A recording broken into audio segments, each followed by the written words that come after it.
Hey guys, Keegan here from Spartan again. We're back on it, the road to nationals. This will be part 3. We haven't made a video in a little while. We've been extremely busy. I don't know if everybody's aware, but we had Huntex last weekend. So Huntex is a big trade show. Huntex was really good to us. We did phenomenally well, even more so the SRI did fantastically well at Huntex. We sold over 40 SRIs. We're grateful to each and every one of you guys that came through, showed us support, all our loyal customers. Thank you guys, we really appreciate the support at Huntex. It was great to see all the familiar faces and also to meet all the new people at Huntex. It was really awesome, we really enjoyed it, and I hope you guys did too. But let's get back to the SRI 9mm, the road to nationals. So guys, the weekend before Huntex I shot a club shoot and a league. I shot both days, Saturday and Sunday, 2 different events, 2 different venues. To be honest, I kind of shot myself in the foot. We went backwards quite a lot. I put in a short stroke buffer, hydraulic buffer system, a keen shot in this gun, and it was just too short stroke. The minute I would start with the option 3 and I would rack the gun with a full mag, it wouldn't feed the first round, which proved to be really, really frustrating. But anyway, we've analysed all of this data. We didn't have it, neither day was good, besides the fact that we reduced the amount of short stroke in this gun on Sunday morning. I mean, I was in our workshop at about 4:30, 5 o'clock in the morning, sorting out the recoil system, reducing it, but we didn't solve it. So we didn't have a good 2 days, and it was pretty unfortunate because it also ruined a very good training session for me before nationals. We have since rectified that. We've reduced the amount of short stroke to a slightly different buffer. I'll put an insert in there so you can see exactly which buffer we have. We've also got a whole bunch of stock that's just landed now. So that's fantastic news for you guys who are looking for the buffers. I mean, they're not always available, but there is stock now and it is in our store and it is available. So that's the first thing. Since I've put that buffer in, this gun has shot, I think, over 500 rounds absolutely flawlessly. We haven't had any issues with the magazine catch like I was worried about in the beginning, so that's been fantastic. The other benefit with the hydraulic buffer that we got in here at the moment is the fact that I can actually lock the bolt back. So in option 3 start, I can just push the bolt stop or the bolt stop down, and it'll pick up the first round. Whereas before I wasn't able to do that. I had to put the mag in and actually rack the gun.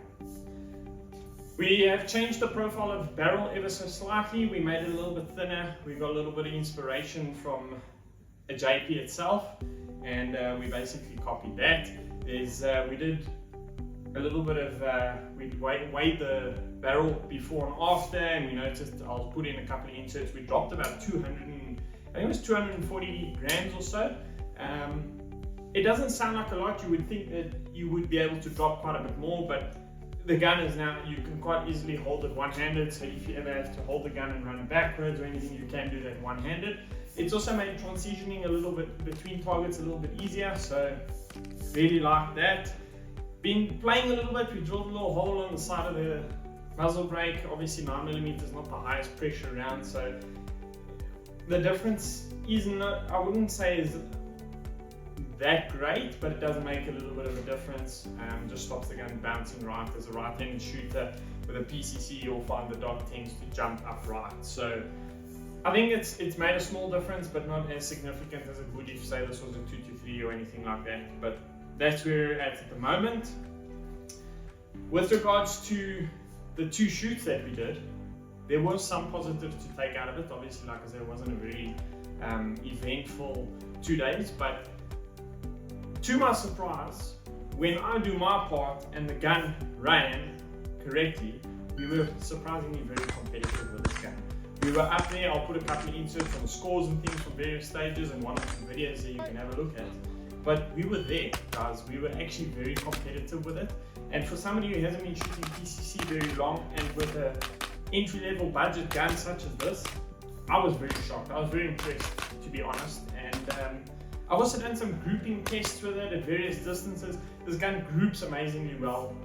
So yeah, a week out of nationals, like I say, it's Sunday night. Tomorrow this gun is going for Cerakoting. So yeah, hopefully in the next video you will see a completely different gun. I hope it looks cool. The idea is a little bit out there, but we'll see what happens. I think it'll be pretty cool. The gun will look a little bit different. But then we're good to go for national. Then it's all out and time to do some training, time to try and hone my skills. I've been doing some training with some phenomenal shooters, some of the guys that are really up there, and it's been awesome. It's been really nice to chase one or two of these guys, because it's really nice to have a metric to see at what sort of pace and what sort of level these guys are shooting. And like I say, we've done, this gun has surprised me. We've done fairly well. I'm already doing much better than I thought we were going to do.